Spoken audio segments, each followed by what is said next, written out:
Good evening to you all. My name is Christoph Barnse. I'm a senior researcher in international humanitarian law and international criminal law here at the T.M.C. Instituut. And I wish to welcome everybody to this institute and to the very first Supranational Criminal Law lecture of the season 2014-2015. The Supranational Criminal Law lecture series is a lecture series on international criminal law and has been organized since 2003 on an almost weekly basis by the Instituut, the Coalition for the ICC, and the Grotius Center for International Legal Studies of Leiden University. As you can see, it seems that we have filled the place, and the reason is clear, and sitting next to me. We're extremely honored and proud to have with us Benjamin Ferencz, and Ben has asked me to introduce him very briefly. He's a former Nuremberg prosecutor who served as a combat soldier in World War II and has devoted his life to trying to deter illegal war by holding responsible leaders to account in national or international criminal courts. And tonight he will speak about illegal armed force as a crime against humanity. I would like to add to that I'm also personally extremely proud and happy that Ben has accepted our invitation, as he is the reason why I once decided as a student to specialize in international criminal law. And I know for certain that I'm not the only person Ben has inspired to dedicate his or her life to promoting a fair and efficient international criminal justice system. Now, I realize that with every word that I speak more, it takes longer before you hear Ben talk. So I will quickly stop here. Ben, thanks so much for coming, and you have the floor. Thank you very much. You don't mind if I stand so they know I'm here? How do you do? Is this coming across okay to you? Okay, everybody hearing me? Okay, is your last chance to leave? Well, you said I was supposed to talk about what? International criminal laws or something or other, enforcement or something like that. Anyway, I can see by looking at the audience that I have a very varied group here. And so what I'll do is I will try. How much time have I got? When do I have to stop? 30 minutes. In about 30 minutes to tell you everything I've learned in the last 95 years. That should be easy enough. However, some of you have heard something you said about Nuremberg trials. Well, I'm the last surviving Nuremberg war crimes prosecutor. So that in itself is quite unique, because the others, they don't make a good impression anymore. Okay, so where do we begin? We begin, well, I guess we begin at the beginning. I was born in Transylvania. Now, nobody knows where Transylvania is, because it doesn't exist anymore. But my sister was born in the same bed, a year and a half before me. She was born in Hungary, and I was born in Romania. And you know, it didn't make any difference to us in the family. And that's pretty relevant to today, when people are arguing about borders, as though you could pick up a country and take it to some other country and give it away. What's important is not what the country is called, but how the people are treated and how they can live in that country. We were fleeing poverty and persecution, came to the United States, went through the usual rigmarole for people who didn't have any money, who had two little infant children, and who had no skills, no language, and no help, and managed somehow to go on. Since I only have half an hour, I'm going to jump you from there, which I was raised in the slums of New York, and lived in poverty most of my life, but somehow managed to get an exam at the Harvard Law School, and I got a scholarship for my exam on criminal law. I didn't know any lawyers, but I knew a lot of criminals. So they figured I was qualified. And believe it or not, I'm still doing the same things I was doing then. In 1939, long before any of you were born, I had published my first article on criminal responsibility. And I'm doing the same thing ever since. So you may say, there's a man in a rut. You might be right. And what is quite surprising, I had a bag here that had the pictures on it. But it so happened that I was a soldier in World War II. The war broke out just 85 years ago, as a matter of fact, on September 1, 1939, when Germany attacked Poland. And the Army knew, of course, I was a very talented man, so they made me a private in the artillery. And that was very useful because I could describe in current terms this morning when someone said, look, what do you think when Putin shot down that big plane with 200 people? I said, how do you know Putin shot it down? Well, it must have been somebody shot it down. I know who shot it down because in the 115th AAA Gun Battalion, of which I was a proud corporal, we shot down planes. That was our job. Unfortunately, most of them were American and Allied planes because the pilot didn't have his IFF signal on, the identification friend or foe, or the fighter on the ground was asleep, or he pushed the wrong button, or the plane itself was defective, been in combat, and if it had munition in it, when we hit it on the first shot, it exploded in the air into little bits, and all of us went with little boxes to see if we could find a piece of a finger which could identify the inhabitants of that plane. And I was one of them who went and was happy to find a finger. So with that kind of background, contemporary problems, it seems to me somebody made a big mistake. Is that a crime? Maybe. Depends on the degree of the negligence. But somebody would have to be out of his mind to really deliberately shoot down a civilian plane with 200 passengers on board. They would certainly know that would arouse the fury of the world.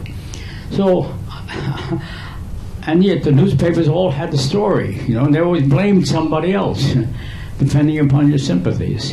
So we live in a world where the emotional impact affects your judgment, and usually it's too influenced by emotion.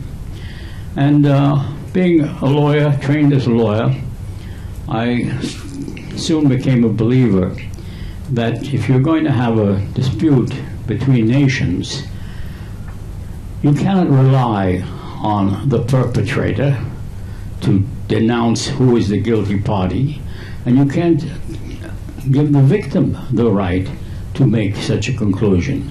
Because in every case, the perpetrator thinks he's right, and the victim thinks he's right, and you have no way of settling it other than to fight it out.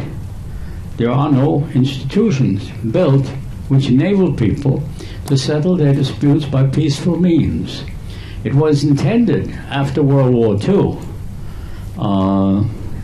to have an international criminal court to disarm all nations, to create an international military force, to have the Security Council decide what power should be applied where. And that was the plan after about 100 million people had been killed. 100 million people. They don't know exactly. Some would say it was 80 million. And I can assure you, nobody knows how many people get killed in war, because I have personally been present as we used a bulldozer to shovel bodies into a ditch. And even if they disinterred those bodies later, there's no way of identifying them. Some of them, you've had an arm with a tattoo on it, you could identify them. So let me not jump, but give you my conclusions after working on this problem all of my life. And I would say, to conclude, to give you my conclusion at the end where I stand now, and then we'll work it back. I'm convinced that there are three basic requirements for a peaceful society, whether the society be a city like Leiden, or a country like Holland, or like the United States, or Russia, or whatever. There are the three basic requirements. One is you must have laws in order to define specifically what is permissible and what's not permissible. You must have courts to determine whether the laws have been violated, or to serve as a forum for peaceful settlement. And you must have a system of effective enforcement. Those three requirements, laws, courts, and enforcement, are the basis for a stable society, whether it be a group, or a country, or a planet. They're all identical with those requirements. In the international field, we are just beginning to see the development of international law. When I went to law school, there was international law, but nobody had ever heard of international criminal law. Didn't exist. Courts, also, international criminal courts, did not exist. Unheard of. And enforcement, forget it. There was no courts and no laws and nothing to enforce. Today, for those of you who are pessimistic, we do have international laws. We even have humanitarian law, which is concerned with the welfare of people everywhere. We have courts. The beginning of courts, I came from the International Criminal Court. You have the courts for Yugoslavia, for so on, Rwanda, other courts. So we see the progress there. On enforcement, we haven't yet begun. There is no enforcement system to carry out the decisions of any of these courts. The result is that we are trying to build a society which is standing on a two-legged stool. Law courts and enforcement would give you a balanced stool. 4 legs would be better. But 3 legs alone would be adequate. But if you have only 2 legs, the stool will not stand. You stand on that, you fall on your head. And so we're in the process of building it. And why? Because I'm too old. It takes a long time to change the way people think about very fundamental things. And to turn around what has been the thinking process for centuries cannot be done quickly. It cannot be done easily. It's very difficult to do. And a thing which we should remember and seem to have ignored or been ignorant about is you cannot kill an ideology with a gun. It's something we're trying to do with the mistaken notion that if you don't agree with the particular ideology, which may be with reference to religion, it may be with reference to nationalism, it may be with reference to the economic circumstances, they used to turn to force of arms in order to have their view prevail. And those who want to stop it, they think that by killing their adversary, who are prepared to give up their life and to kill for their particular ideals, this will not solve the problem. It makes the problem bigger. And we are in the process now of doing that. And we have been for a long time. And the result is, it gets to be a very dangerous world. Now, as I came through the door here, I was stopped by the son of a Russian diplomat who stayed with me in my home in New Rochelle, New York. It must have been, I don't know, 50 years ago. And his son, who is now a distinguished professor, who gave me his card, which I lost track of him, his name is Tus Mohamedov. That's why I forgot his name. I have enough trouble remembering my wife's name. I call her darling and dear. I can't forget. I remember what her name is. But Tus Mohamedov got me to a conference in St. Petersburg, Russia. And we were talking about disarmament there. And I was the only American there except for one general. And we were having breakfast together one morning. And I said, "What do you do?" "What is it, General?" And he looked around and he said, "Well," he said, "you know, I'm working on the cyberspace problem." I said, "What's the cyberspace problem?" He said, "You don't know about that?" I said, "No, I know about that." "Well," he said, "now," he looked around, "we have the capacity to cut off the electrical grid on planet Earth." "Oh," I said, "that's very interesting." I said, "Did anybody figure out how long it would take for everybody to die?" He said, No, I don't, not that I know of. But I said, "Well, I have some experience with hanging people, and I know that after 6 or 8 minutes of hanging, the doctors will declare them dead. But after you cut off the electrical grid, and there are no lights, and the hospital lights go out, and the water purification goes out, and the aeration systems go out. I said, my guess is, depends on the condition of the people. Some might live for a week, some might live for 2 weeks, some might even live for 3 weeks. And then they're all dead. That, my friends, is the condition of the world in which you live. Mine was dangerous enough when we killed, I don't know, 50 million people or more. You are facing a much tougher problem. We are sitting on an arsenal of nuclear weapons. Nobody knows what to do with the nuclear waste. But we're spending billions of dollars maintaining those weapons today in silos all around the world, which are geared to what? Aiming, the American silos at least, aiming at specific cities in the former Soviet Union, as though the Cold War was still here. That's the condition of the world today. Well, it's not my world. 95, what the heck? I haven't got too much longer to hang around here. But if I were younger, when I was younger once too, I was concerned with those problems. And I still am concerned with those problems, which are getting worse. Let me tell you what my first involvement was in the rule of law, in the hope that you will see that there is some hope in the direction in which we are moving. After the war was over, and I was honorably discharged, the honorable I would question, but I was discharged, I was given 5 battle stars, which meant that I had survived the 5 major battles of the war, from the beaches of Normandy to the final battle of the Bulge. My assignment for the end of the war, as we were coming into Germany, I was sent to General Patton's headquarters to set up a war crimes branch. My name had been forwarded from Washington. I had already published an article on the rehabilitation of Army offenders in the leading law journal.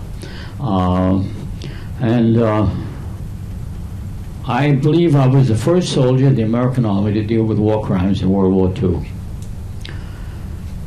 The first assignments were to deal with what we called down flyer cases.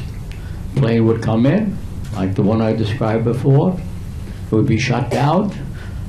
Soldiers would parachute out, the airmen, land on the ground, and almost invariably they were beaten to death by the German mob. Not always. If they landed on a farm somewhere, the farm woman, soldiers were off somewhere, might have sheltered them for a while. They must have realized the war might be lost. But invariably they were beaten to death by women who were at home, and they were told these are war criminals. They were being bombed. There was no sympathy for them. They killed them. And we were investigating that as war crimes. That was relatively easy. I would dig up some of the bodies myself with my hands, because you cannot go with a pick into a shallow grave. If you hit the body, you won't be able to distinguish the pick from a bayonet or bullet wound. So they have to be extracted very slowly by hand. Try that out. So I went through then the liberation of the camps themselves. The problem there was to get in very quickly, because if you didn't get in quickly, the thrust of the soldiers coming in and the chaos of people running out and the inmates catching some of the guards and beating them to death, the inmates lying all over the floor dying of diarrhea, dysentery, typhus, rats, mice, all of the diseases. All of that is in the camps. And people look like they're dead or dying, piles of bodies waiting to be burned in the crematoria. This was the consistent pattern in a number of camps which I liberated, participated as an American soldier in the liberation, beginning with Buchenwald and going through a whole host of camps, the names of which are not so well known, Mauthausen, Flossenburg, Ebensee, etc. And that all, of course, gave rise to various problems. The American Army began immediately with war crimes commissions, about which very little is known. Hasty trials conducted by a room like this, as many people perhaps as in this room, captured in the camps, put down in a big room like this, a table like this, with 3 or maybe 5 officers, U.S. Army officers. Highest rank, a colonel would be or a captain would be in charge. No indication of any legal experience. And they would begin and say, "Herr Schmidt, stand up, stand up. You are accused of being a guard in a camp where crimes were committed against the rules of war. Prisoners were beaten to death, prisoners were starved. What do you have to say for yourself? What do you say for yourself? Guilty or not guilty? Speak up. Guilty or not guilty? Not guilty, all right. How about you, Herr Schittelgruber? Guilty or not guilty? Not guilty. Why not? Superior orders. I wasn't there. I was the cook. I had nothing to do with it. I didn't heard about it until now. All right. Anybody else? Go right through the list. Okay? Let us adjourn. Go to the room next door. Come back 15 minutes later. Court has reconvened. You're all found guilty and sentenced to death. Trial over. Now you haven't heard about that. There were people in the Pentagon hadn't heard about it who were in charge of war crimes. Years later, I asked them, what about the trials which took place in the Dachau concentration camp as symbolic? Nobody remembers that. I was a witness to that. I had prepared the files for the trials of several of the camps. It was a little disgusting experience, to tell you the truth. But when I went home after the war was over, we had won. I had joined in order to help win the war. If you can say win a war, nobody wins a war. Everybody loses in a war. The only winner in war is death. But I wanted to go home. Bing Crosby was singing, "I'll be home by Christmas." I wrote home to my then girlfriend, to whom I've been happily married for about 70 years. And I said, "I'll be home by Christmas." Bing Crosby said so. And so I got onto a ship. I hid in a lifeboat, and I managed to get home as a stowaway. And all of these stories, incidentally, can be found free of charge on my website, which is my name, benferencz.org. All of my books are free. They're there. I wrote lots of books, hundreds of articles, and some of the Benny stories, which are of this nature. Mein Kampf gegen the U.S. Army. And anyway, I got home. I wasn't home for long. I got a telegram from the Pentagon, "Dear sir." 3 years they never called me sir. They wanted me to go back to Germany to help with the war crimes trials. I was not inclined to join in on the charade which took place in the Dachau concentration camp under the guise of military trials by military commissions. However, I was persuaded to go back for the subsequent trials. After the trial of Goering and company, which was quadripartite, the 4 governments had joined together to hold the leading criminals responsible. Hermann Goering is the name you'll remember, who cheated the hangman. After being found guilty, he took a cyanide pill and died in his cell before he could be hanged. And there were 12 subsequent trials, and I was the chief prosecutor of one of those trials. And it was based upon our discovery of the record of special groups called Einsatzgruppen. Nobody could translate it. Einsatz means action groups, action groups. No one knew what that was about. The name was itself a disguise. In fact, their instructions were, you were to go in behind the German lines and eliminate, kill, without pity or remorse, every single Jewish man, woman, or child that you could lay your hands on. Do the same for the gypsies and anybody else who might be a possible threat now or in the future to the German Reich. And that's what they did. 3,000 men in 4 units, going into every town and village, herding the Jews in, take them out into the woods, machine gunning, not machine gunning, one shot at a time. One shot at a time. Killing thousands of children, dumping them into a ditch, covering them over, writing their report. That was their mistake. we had the reports. I knew which unit was in which town, who was the commander of the unit, their report, how many people they'd killed. I tabulated that on a little adding machine. When I got to over 1 million people murdered that way, I was in Berlin where I'd set up the office to investigate and collect the evidence. I flew down to Nuremberg. I said to my boss, General Telford Taylor, I said, we have to open a new trial against these murderers. He said, we can't, because the trial's already fixed by the Pentagon. We have 12, we don't have a budget, we don't have staff, we don't have men. We can't open a new trial now, the trials are already beginning. And I said, you cannot let these murderers go. It's impossible. He said, can you do it in addition to your other work? And I said, of course. And he said, okay, you're it.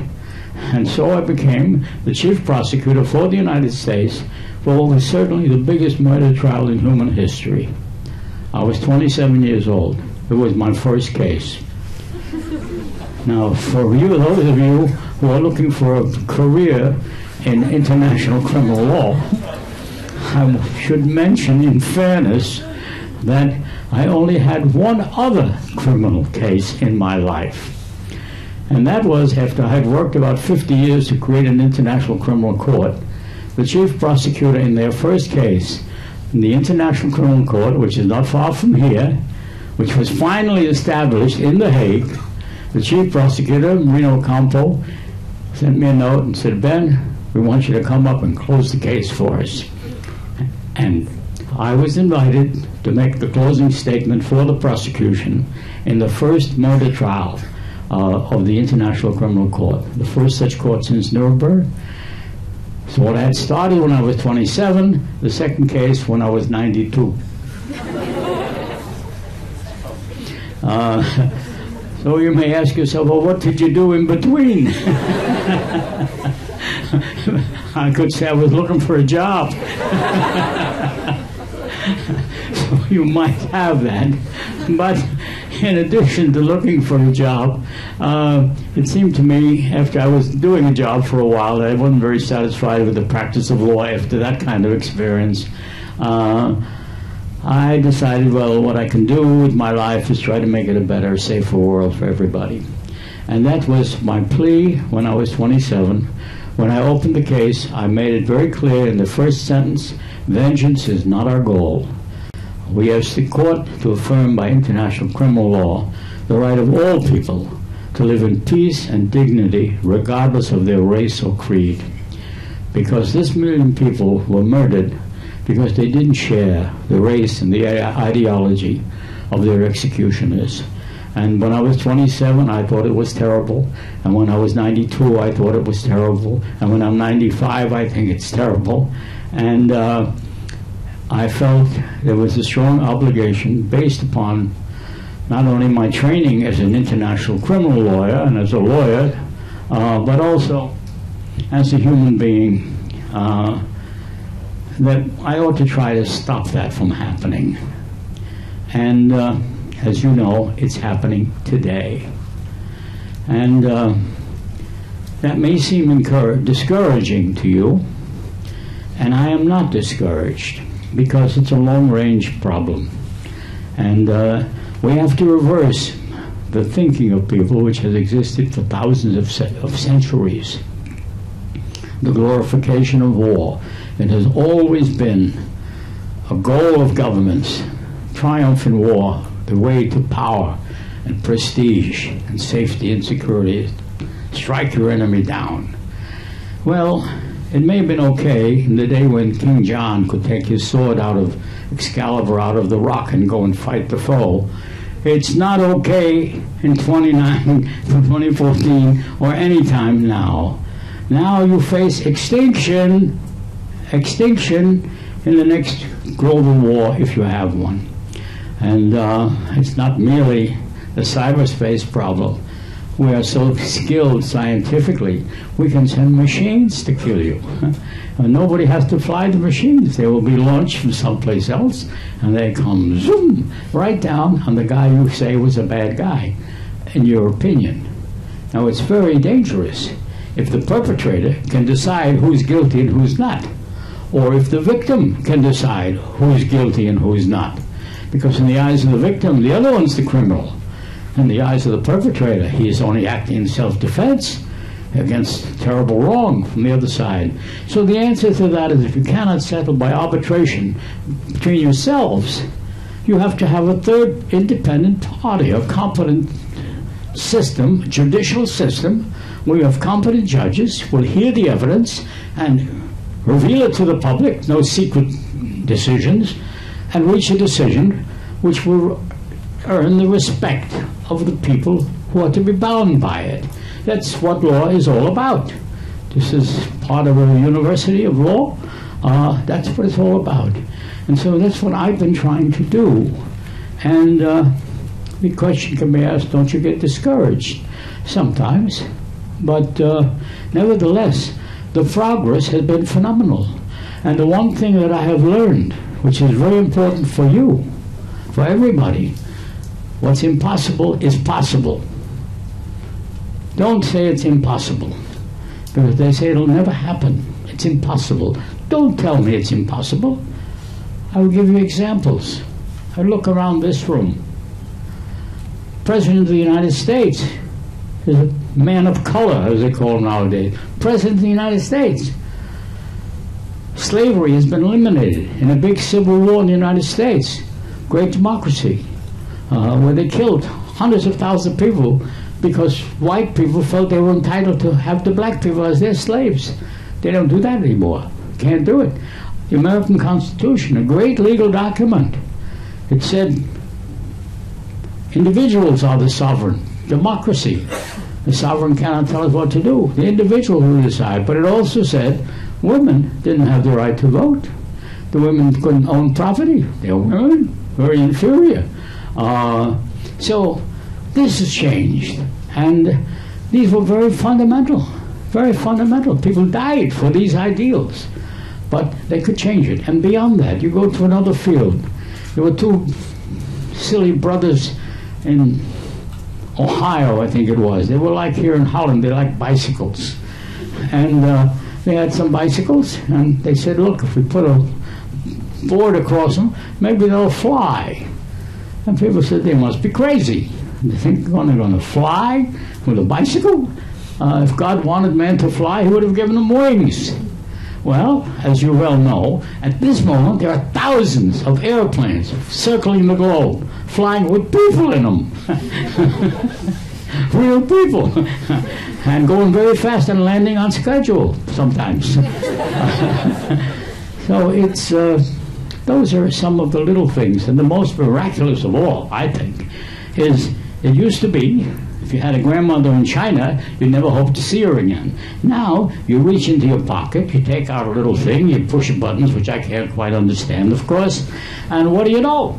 You look at your grandma in China, and you say, Grandma, how are you? And she answers, and you hear it. The telephones went into your pocket. If you had told somebody that a few years ago, you were going to carry a phone booth in your pocket and talk to somebody in China, they would have said, you're crazy. It's not, it's impossible, it's possible. And if we have the capacity to invent the ability to wipe out all living life on this planet, don't tell me that we're so stupid that we're going to let it happen. But I can't change it anymore. All I can, I'm worn out, I'm old, and it'll take a long time. You cannot change the way people think until you change their heart and their mind. And that takes training. We have to go to the origins of what influences people. The educational system, their religion, the beliefs at home, what they read in the press, the rock stars, the football stars, or whatever. We have to change the way they think about this whole question of the use of armed force. Now, we've been relying on the diplomats. Have I got another 5 minutes to let the diplomats have it? Okay. We've been relying on the diplomats.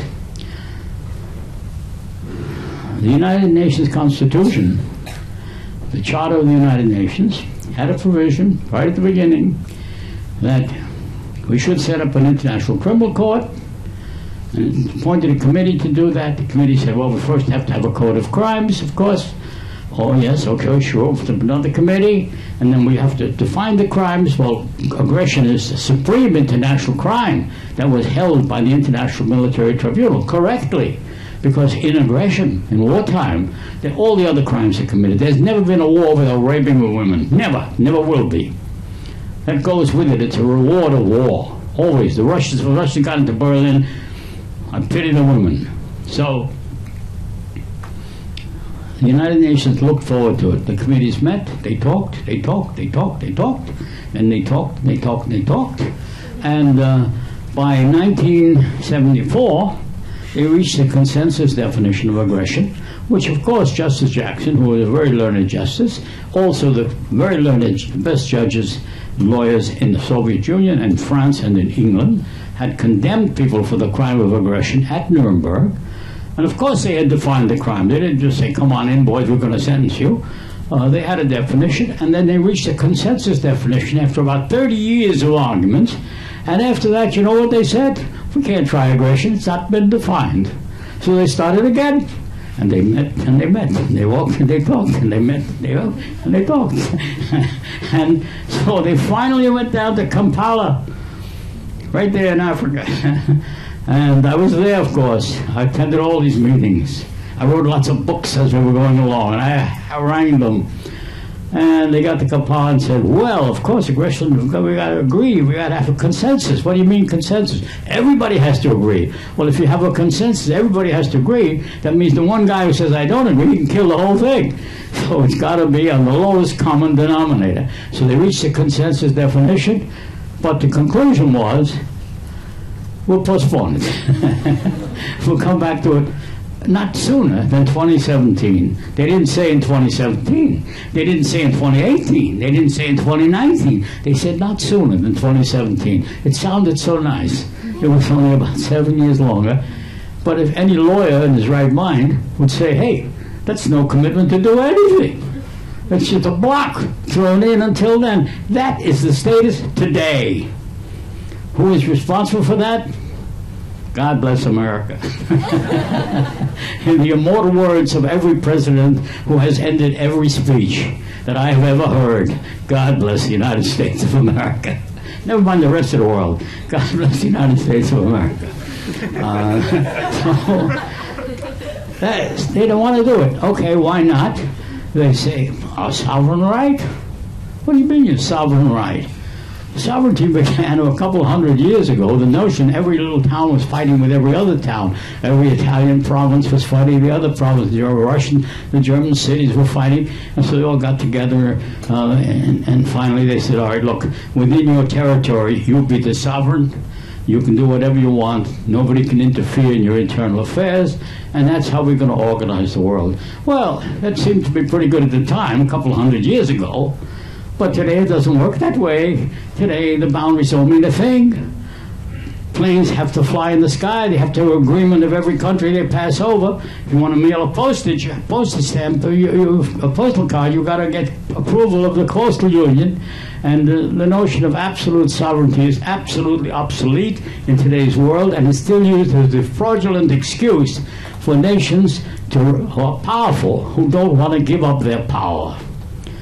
And that's very dangerous, particularly for the nations that don't have that kind of power. So we've got to change our way of thinking. We have to think internationally, and we have to act locally. And I was challenged at a magnificent dinner that we just had together to come up with some practical solutions. What can we do about it now?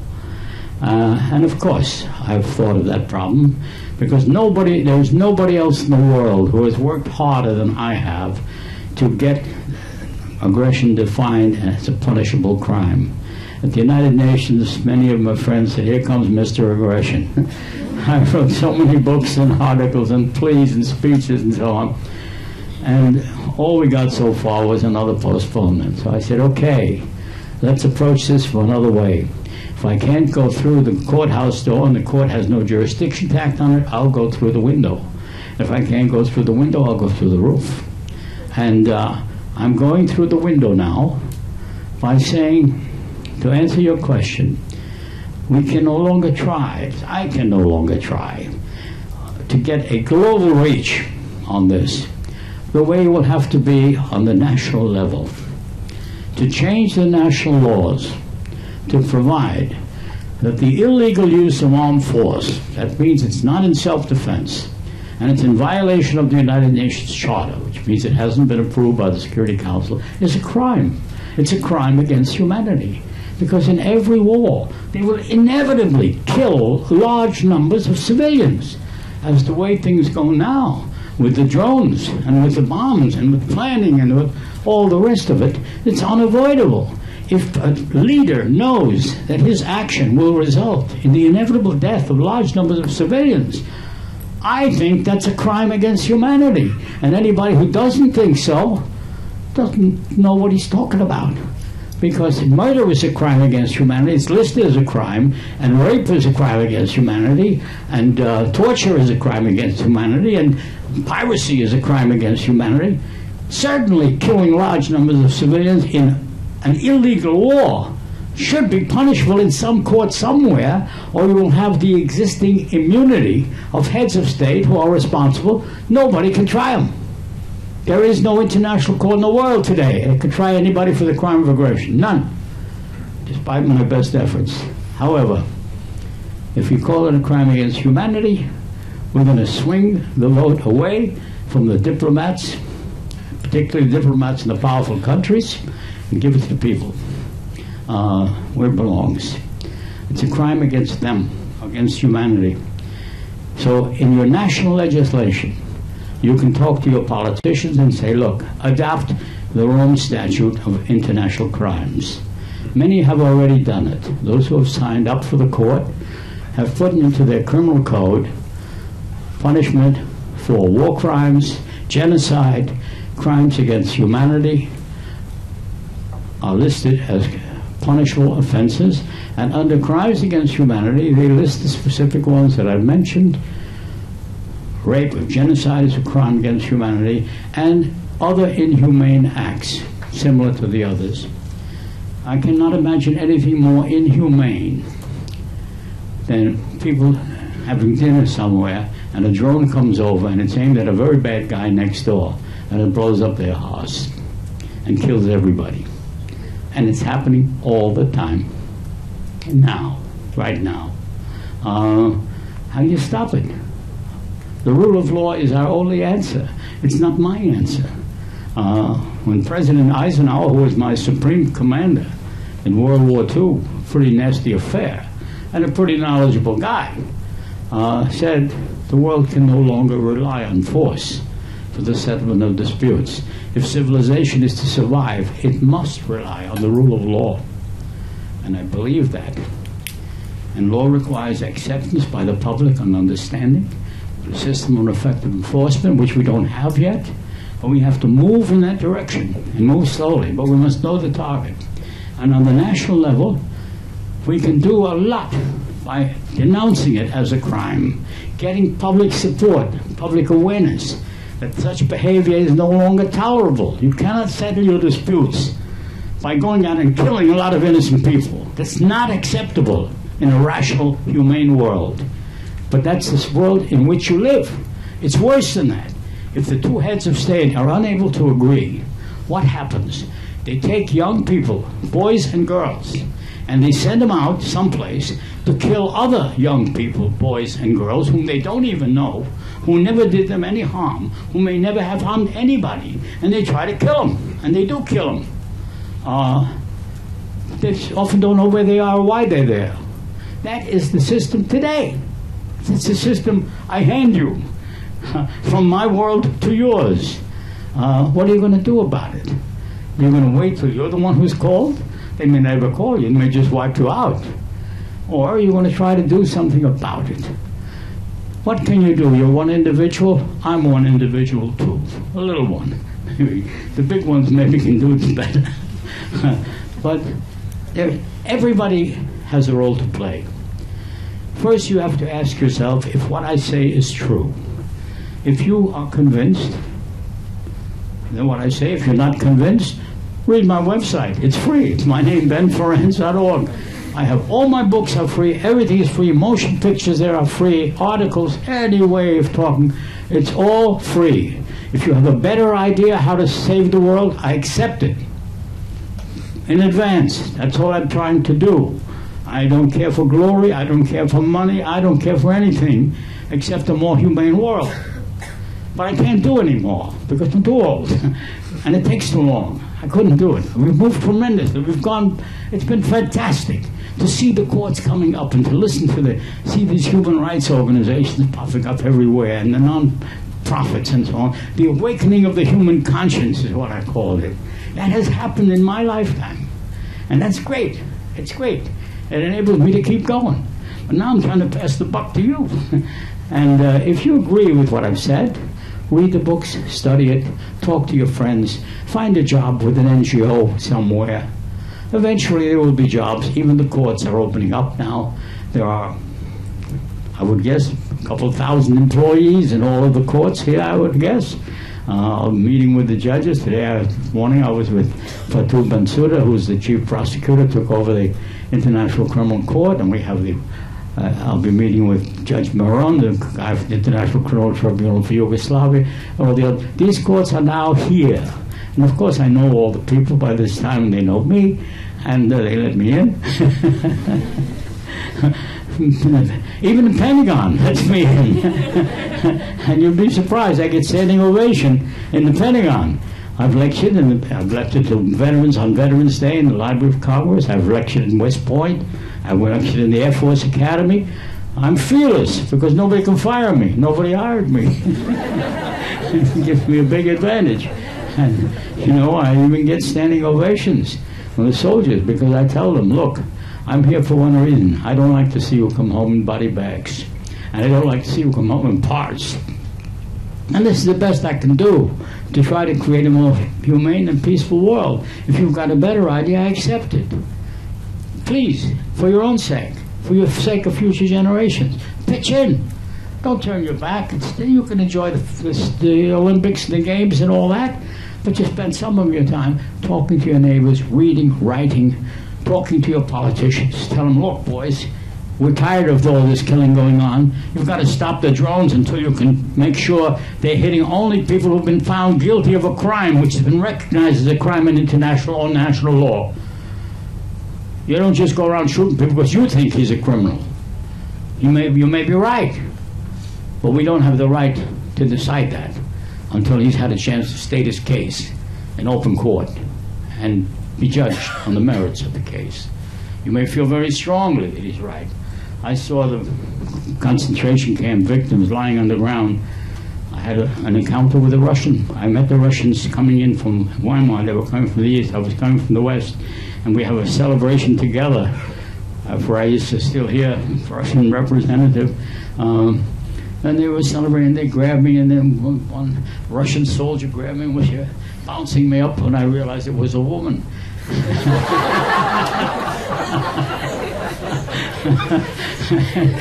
One of them said, what do you do? I said, I'm a war crimes investigator. And he said, what does that mean? I said, well, I collect evidence of crime. He said, well, don't you know what the Germans did? I said, yeah, I know what they did. So why are you asking them questions? Why don't you just kill them? And I said, well, we don't do things that way. We give them a trial, you know, and then if necessary, we may kill them, you know, but that's the way we do things. But I have asked myself many times, was he right? Was he right? Would it have been more just to just move in? I haven't been convinced yet that we should have done it another way, but it's an imperfect system. We don't try all the criminals. I had 22 defendants. I convicted all of them, 13 sentenced to death, but only 4 were executed. And a few years later, they were all set loose. And the other 2,000 men who were in those units were never tried for anything. And they were certainly collaborators in mass murder. I saw the victims. I saw them in action. I saw what was happening. So it's an imperfect world with imperfect justice, and all we can do is use the deterrent effect of knowledge that they will be called to account in a court of law and may have to personally pay the price of imprisonment if they violate these simple rules, that they cannot use armed force against civilians knowing you will kill civilians without having to answer for it in an independent, international, or national court. Now, if the courts are unable to enact such legislation, a good argument can be made that there's a common law, a common international law, which prohibits behavior which is so heinous and so terrible that everybody in the world can try anybody they catch who commits it. That was the law first began with piracy, when the days when pirates roamed the seas and stopped all commerce, and the kings and the queens said that can't go. Anybody who sails on a pirate ship, whether he be the cook or whatever he is, hangs from the yardarm, or we have him walk the plank and throw him overboard. And that became established law. So we have certain universal jurisdiction over certain crimes. Illegal lawmaking should be one of those crimes. Unfortunately, it's the common practice. And there's no court to try them, because the public doesn't know. They are whipped up by emotion and sentiments, which usually are aimed at deceiving them that their particular side is the only answer to the question. So we still have a long way to go in the evolution of international law to universalize those crimes which are so heinous and so terrible that we should not give the criminal the benefit of being able to hide in another country, but require him to answer in a court wherever he's caught. He's entitled to a fair trial, by all means. The fact that you think he's guilty, that doesn't count. Give him a chance to state his case. If he states his case, I'm convinced that the fanatics will soon be outvoted by the public, who will stand up to it and say, no way, no way. There will be fanatics always on all sides. If they commit crimes, they should know that may be the end of their effort to do anything with their crimes. So that's the world I give you. That's the advice I give you. Don't despair. We are making very good progress toward a more humane world. We are beginning to build the institutions. Leiden is a center. Hague is a center of international criminal law, a new science which is being evolved. There are no jobs waiting with big salaries and big corporations in this business, but I have never regretted for a moment, having spent all of my life trying to do what I am recommending you consider for your own careers and your own lives. And I'm convinced that we are moving in the right direction.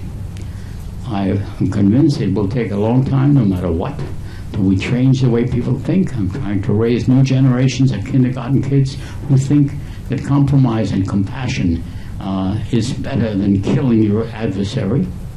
That will happen too, as they have in connection with racial problems, sex discrimination, and so on. All of that can be done if you know which way you want to go and are not discouraged. So don't give up. If this little guy from Transylvania could do it, so can you. Good luck.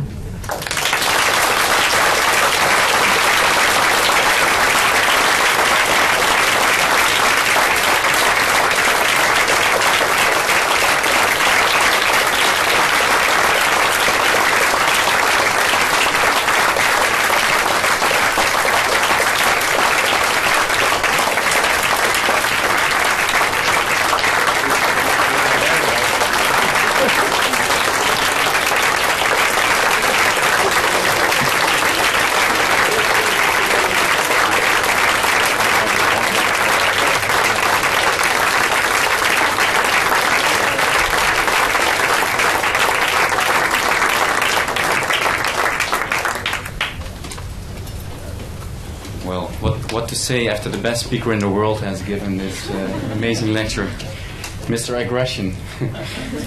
Thank you very much for this very interesting and, as always, inspiring presentation and pep talk.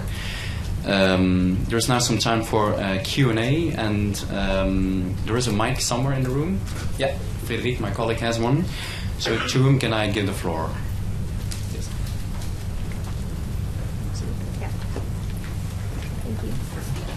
Hi, my name is Olivia Flash. I'm a student at the Hague University, International Law, and currently an intern at the Yugoslav Tribunal. I just wanted to thank you for this really interesting and entertaining lecture. And I also have a question.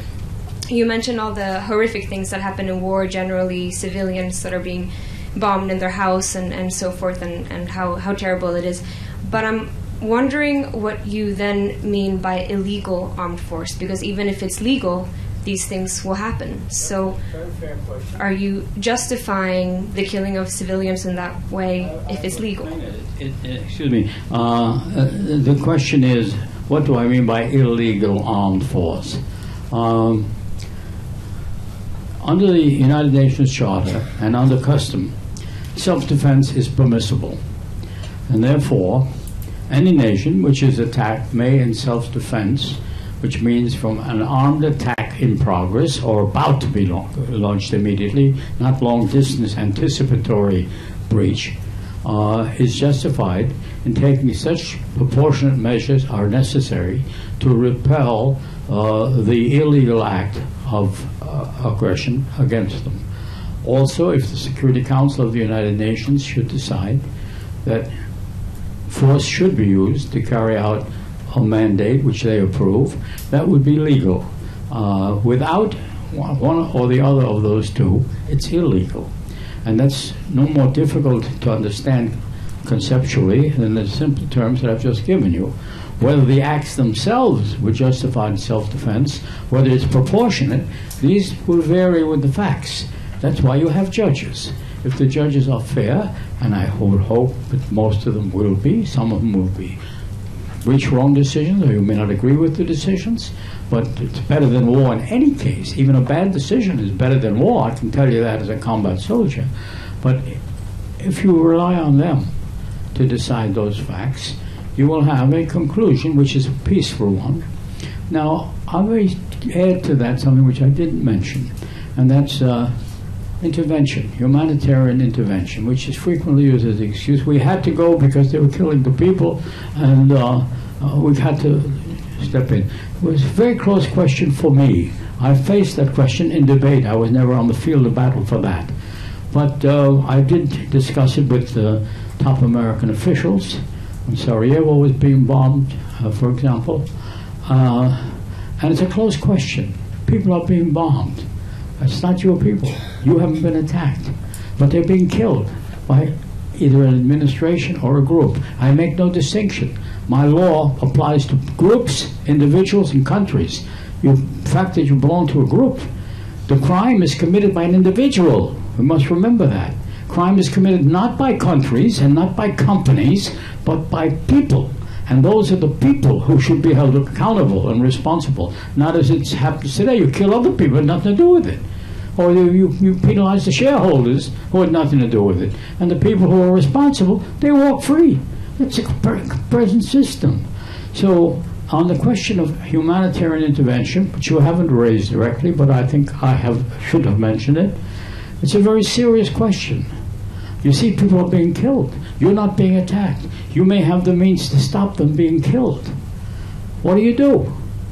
My initial response to that was, let them die, because you can't help them. There's no way under the law. We haven't built the institutions that we need. We haven't built the enforcement mechanism. We haven't built the courts competent to try the cases. We don't have the enforcement mechanism. So if you defy the rule of law, you'll kill more people. So you must build up the rule of law. In the meanwhile, they will pay the price. I'm sorry, but they will pay the price. And I couldn't, after further thought, I changed my mind, and I said, no, you can't let the people die. To remember Einstein's statement, remember your humanity and forget the rest. But then I had to find a way out. You can't just say, okay, we're going to go in and we think they're being penalized and we're going to save them by killing the bad guys in our eyes.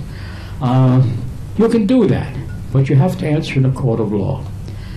And the statute for the International Criminal Court and all the international criminal courts require the prosecutor and the judges to take all the circumstances into account.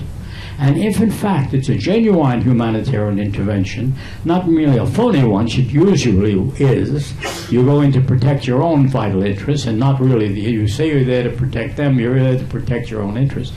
But if it's a legitimate, then the prosecutor will take that into account and he will not bring a prosecution. And if he does bring one, the judges will acquit or give him a modest sentence. And there are provisions in the statutes now which allow them to do that. And that's the safeguard from allowing humanitarian intervention to go on the basis of the opinion of the guy who is intervening. That was my compromise, personal conclusion as to what should be done. But it raises the point of there are difficult legal questions. That's why we have lawyers. Now, every lawyer is competent to argue and quibble about the meaning of any word in the English language.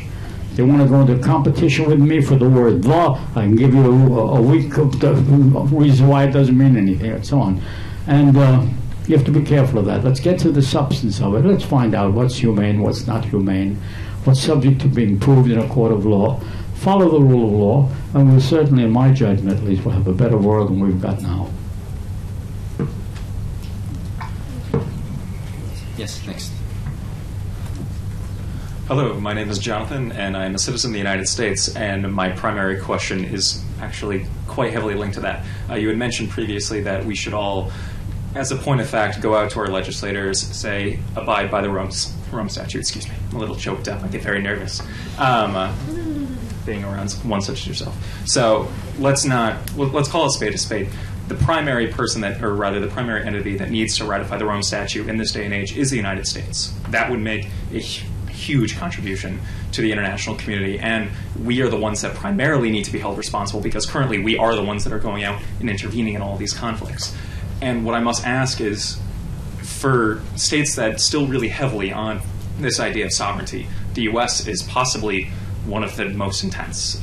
We view ourselves as exceptional. We view ourselves as the one that must make all of the changes. And we view ourselves as exceptional from the rest of the world. So how could we possibly get our legislators, get our state to ratify the Rome Statute and actually submit some part of ourselves to the ICC? Excellent question. Excellent question. I'm glad you raised it. Excuse me. It's an excellent question, even on the microphone. And I'm very glad you raised it because it's fundamental. Everybody says, look, the United States. Here's the United States. That question was put to me by the president of Germany when he was shortly after he was elected president. A few months ago, he asked me to come to Berlin and talk to him. And the answer is very clear to me. It may be a sad answer, but it's very clear. The United States Constitution, which is a great constitution, has lasted pretty well, requires the Senate to approve by 2/3 vote any agreement which is a treaty, an international treaty. 2/3 vote. It means the majority will not prevail. I am convinced that the majority of Americans want to have a court. They want to be governed by the rule of law. They want to abide by all the humane things which prompted them to introduce the Genocide Convention, etc., and all the other human rights things for which America is properly proud. And I'm a patriotic American. I know what America did for me, and I'm grateful for that. But if you need 2/3 of the majority, and you know that the President of the United States gets elected by 1 or 2%, you cannot antagonize that 1 or 2%, or you won't be president ever. You've got to be very mindful of that. In a great democracy, it's to be expected, it should be, that there'll be differences of opinion. And they're entitled to respect. You don't have to agree with them, but you can't assume that they're idiots or that they're just trying to do something which is terrible. So what happens politically in the present American system, it's very, very difficult, sometimes impossible. It took us 40 years to ratify the Genocide Convention, which we introduced, and then full of loopholes, and when it was finally ratified as well. So it's a very slow-moving and difficult process, particularly in a democracy. Because, but if you have the 2/3, or if you had a straight democracy, 51% would do it. We don't have that kind of a system. So America, as Mr. Soros said, may be dysfunctional. And that's one of the problems. But that too will change, because the politicians are responsible to the people. And in the last analysis, you win. It's the voice of the people which will carry. Hell no, we won't go. Topple the President of the United States in the Vietnam War. They didn't go. Finished. The President was out. If the people are sufficiently informed that they recognize that what is happening is not desirable, it's unjust as well as illegal, They will speak up. That is happening now all over the world. The world is in ferment. Nations are being toppled. Citizens are rising up. As this little computer in my pocket gets spread throughout the world, that will continue to go. And politicians who are interested in their survival will change their vote. Will vote in a different way. And I'm hopeful that will be so, and I'm convinced that it will be so if you keep your eye on the ball. Know what's right, speak up for what's right, talk to your politicians, put that question to your politicians. He'll tell you, oh, I'm in favor of the court. But the guy from Alabama, I can't convince him, and you can't. Because you can't kill an ideology with a gun, and you can't kill an ideology which has been entrenched for generations. You have to begin all the way at the grave again, at the cradle again, to train a new generation of people to think in humane terms. I'm doing that as best I can. I'm in contact with educational groups on the kindergarten level. You can do the same. You got a kindergarten teacher? Teach your kids compassion, compromise, settlement of disputes. Not punch Johnny in the nose because he stole your car fare, whatever it is. Sit down with him to settle it with him. And I did that, in fact. I was working with juvenile delinquents. It was to kill each other, you know, to teach them how to cooperate. The trick, I don't know if you do the same, we used to bring them in truants who ran away from school. They would never go to school, but they came at night because we had tools and they could build something, and they had to build a boat, and they were going to share the boat. And then we played a dirty trick on them. We gave them plenty of supplies, but very few tools. So they had to share. They had to wait. They couldn't grab the hammer out and hit Johnny on the head because it's my turn. They had to wait for their turn. And gradually they learned how to cooperate. It was a simple sort of thing, teaching cooperation in order to get to the goal, taught at the lowest level. So now, use your imagination. Use your imagination. If you know what you want, if you're not getting what you want, complain. Talk to the people. Eventually, your voice will be heard. The voice of the people is the final arbiter in a democracy. And you have a wonderful opportunity in this country. And here at The Hague, you have wonderful models of seeing all this progress. So don't despair. We'll make it, kids. Just be patient.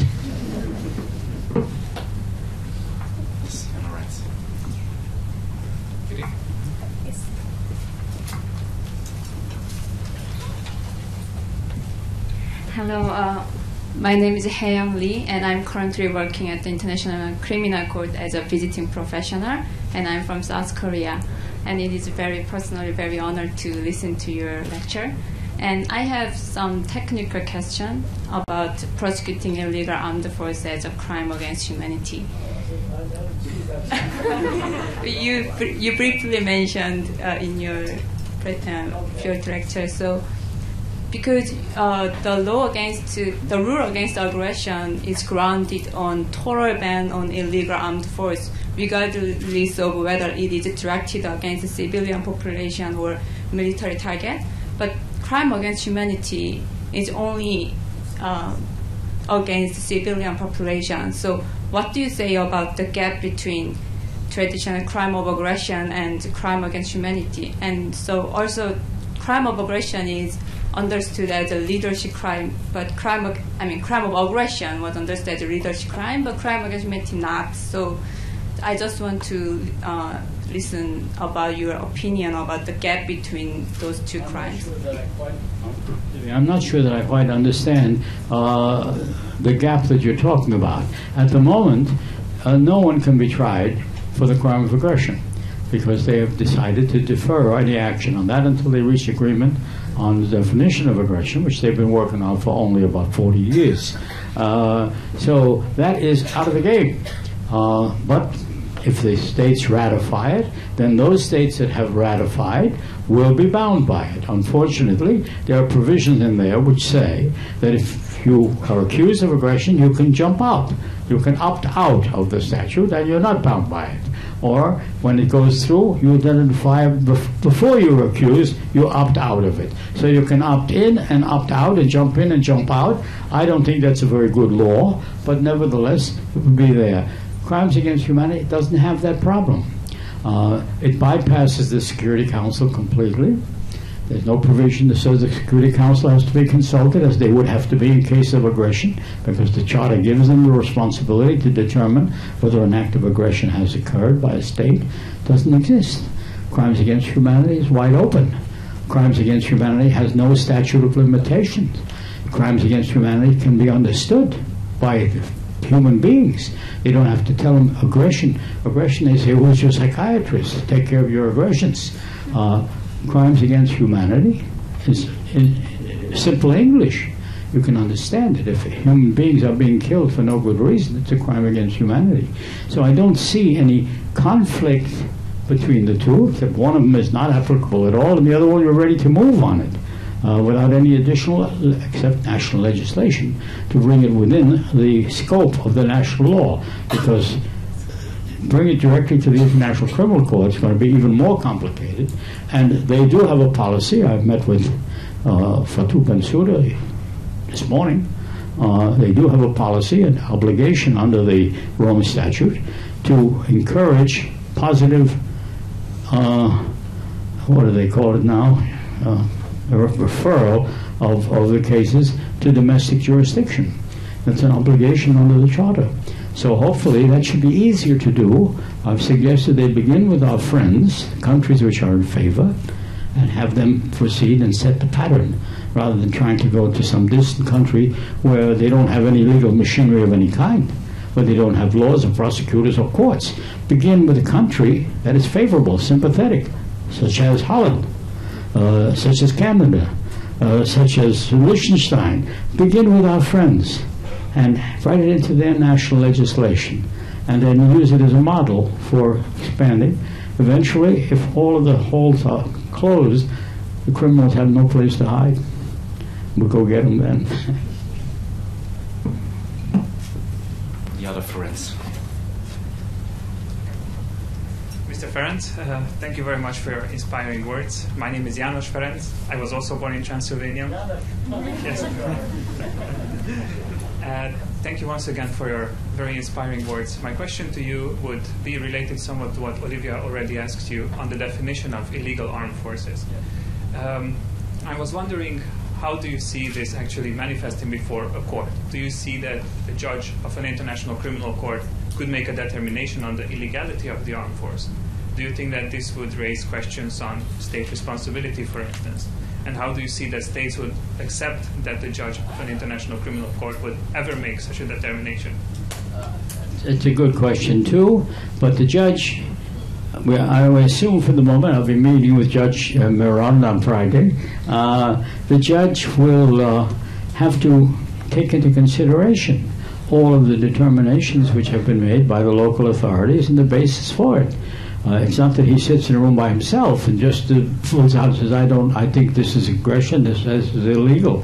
He has to base his opinion, and he'll write a written opinion upon the arguments made by counsel for both sides, so that they will bring in the arguments which have been published on it, the state official positions, and then have to judge. He is not bound to adopt one or the other.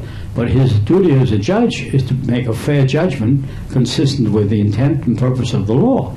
So I'm not concerned about his sitting there by himself and thinking he's Solomon. He's just going to suddenly say this is not aggression and this is, or this is not illegal. He will, because he must publish his decision. He will be jumped on by all the scholars around here, like this distinguished ones who are sitting next to me, with all kinds of complaints. So I don't think that would materialize under the system which is contemplated, which is a transparent system. It's not just he gives you his decision and that's it. He's got to explain his decision in terms which are acceptable to the world community, or he'll be out of a job. I saw a question at the back. Yeah. Sir. Hi, my name's Ben Taylor, and as with two of the previous questioners, I'm a new intern at the ICTY. I first want to say thank you so much for an amazing and fantastic and inspirational presentation. I want to ask, it's, I suppose, implicit in what you're arguing for that you don't think the definition adopted at Kampala in 2010 quite goes far enough. Excuse me, could you speak a little bit louder? My left ear is 95 years old. I'm so sorry. I want to ask, I assume, based on your argument, that you don't think the definition adopted at Kampala went far enough in that it has to be a manifest violation of the UN Charter in gravity, character, or scale, rather than just any violation of the UN Charter. Or perhaps it's only the jurisdictional bar you're concerned with. But what I want to ask then is, do you think if you're calling us to argue that national legislators should legislate for aggression, that it's an acceptable compromise to say that they should adopt the Kampala definition, but say that the jurisdictional bar is only a jurisdictional bar for the ICC and that national legislators shouldn't worry about that 2017 bar? I think that's a very good solution for them. But they are not obliged in national legislation to adopt anything specifically. They may want to modify it in order to meet the terms of their condition. I see from your question that you're an expert in the field. So it's a serious question. And the compromise definition is just to accept another hurdle thrown into the obstacle path for getting it done on the definition of aggression. And public doesn't quite realize that. It sounds like, oh, they got no consensus definition, now everything is fine. But the national legislation are not bound by that at all, and they shouldn't be bound by it. If the law is not clear and it's contradictory, as it is, write a simpler law and just prohibit the illegal use of armed force. Anybody else? I have another question in case nobody else. If there's nobody else? Also not from the other room, because I understand there's another room full of people watching this. It's over there. Yeah, that's okay, please. You're welcome to My next and final question regards whether you see any issue with potential bias when it comes to the future enforcement of international criminal law and the courts and so forth. Because, of course, there's been some issues where certain countries believe that certain UN bodies might be biased against their country's position, or in the ICC, or also the UN Human Rights Commission. There's a lot of countries that don't agree with that. It's a fair question whether there's any bias. Judges are required to excuse themselves from sitting in on a trial where it's obviously they would be biased because their country is involved in it. So, but nevertheless, people have opinions, and they can't separate themselves from their prejudices, but that's part of the game. There may be some decisions which are biased, and you disagree with them, you go to the other side. Supreme Court of the United States, 9 judges, they very often split 5-4. They're all honest people, all decent people, good lawyers, all. They see things differently. So what you call bias is an assertion of right as far as the man who's putting it forward. You must anticipate that that type of feeling will penetrate every decision in any case. But outward bias, they should recuse themselves.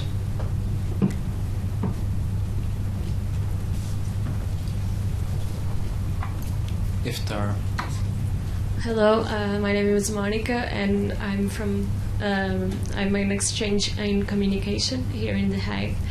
I just wanted to ask, I understand that there are already laws against to limit the arming in some countries, nuclear mostly, but do you think that the first step to prevent illegal armed forces would be to have stricter laws against arming, like limiting to a certain number or a certain kind? I don't know if I made myself clear.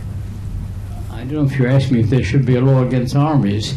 I'm not suggesting there should be a law against armies any more than I'm suggesting that we retire all the policemen in the world. No, crime would jump. Just reduce the number of armament that there is, like drones and like nuclear weapons, even more than there already are. What? Would you translate that? Reduce the number of armies? What did she ask?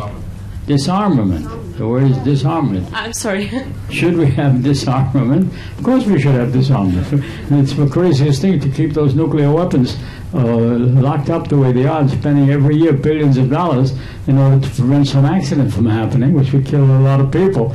And the idea of universal and comprehensive disarmament was something I was discussing with the Russian representative whose son is sitting here in the back row there, I don't know, 40 years ago, when his father and I were discussing, and they did reach some disarmament agreements between the Soviet Union and the United States at the time, and then they didn't live up to them because the Cold War was continuing. So it's difficult to enforce until the people themselves recognize, as Eisenhower said too, every penny spent on armaments is theft from the poor. And what we spend on armaments is outrageous. For all of the new equipment, billions and billions of dollars, when we don't have enough money to send kids to school, that they have to hock themselves for years in order to pay for their tuition. Instead, we built new weapons and new battleships and new equipment of all kinds.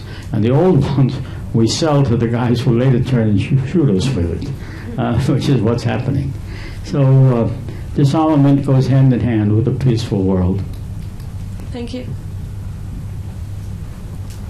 Final question. Yeah, please.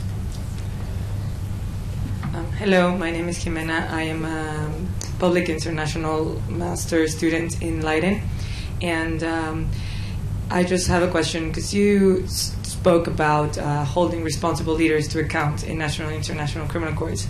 So I just wanted to know what your opinion would be of the role of immunities in this quest against impunity. Thank you. What should be the role of the communities immunities in eliminating the immunity?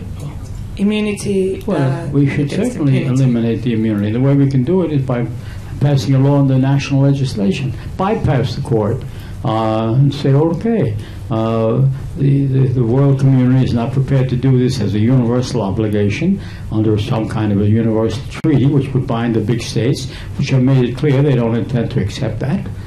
So you ignore that. You say, good, you go your way. You want to spend your money on armaments? I can't stop you. Go ahead and start praying.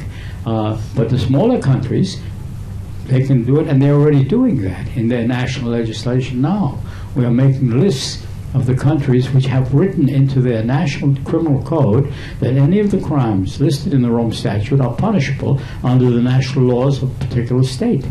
So there is a way of just bypassing the International Criminal Court, put it part of your national legislation, and encourage your neighboring state to do the same. And eventually, if you do that, you've covered most of the world. You can't start with countries which don't have any legal system at all, because they have no lawyers, they have no courts, they have no judges. Many states are in that condition. But as the world gets a little more uniform and the power of the computer equalizes the educational level of the people, that will change. And hopefully, if we don't have an accident and everybody gets killed by mistake somewhere along the line, hopefully we will have a more secure system when we have that in place.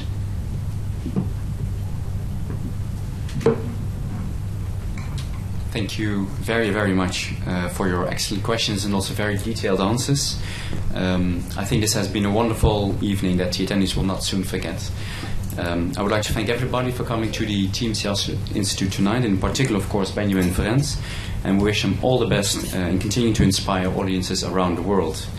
And I would also like to take this opportunity to thank Niels Blokker from Leiden University, who made Ben stay in the Netherlands this week, and thus also this lecture possible. Finally, we'll have new Supranational Criminal Law lecture series coming up. The first one will be in 2 weeks, on 17 September, when Daryl Robertson from Queen's University will provide a lecture with the title Gbagbo, Katanga and Three Theories of Crimes Against Humanity. And for this and other lectures, please check the website of the Instituut, or better sign up for our mailing list on IHL and ICL. So again, many thanks for coming. Again, special thanks to Benjamin Ferencz, and enjoy your evening. Thank you.